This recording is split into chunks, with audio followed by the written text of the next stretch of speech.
महाराष्ट्रातील 7 जागांसाठी होत असलेल्या राज्यसभा निवडणूक प्रक्रियेला वेग आला आहे. महायुतीकडे 6 जागांचे संख्याबळ जवळपास निश्चित मानले जात असताना महाविकास आघाडीकडे केवळ एकच जागा आहे.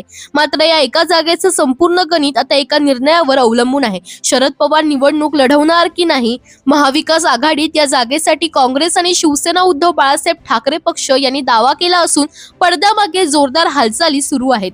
दरम्यान पवार निवडणुकीपासून दूर राहिल्यास 7व्या जागेसाठी भारतीय जनता पक्ष उमेदवार रिंगणात उतरवण्याची तयारी करत असल्याची चर्चा आहे.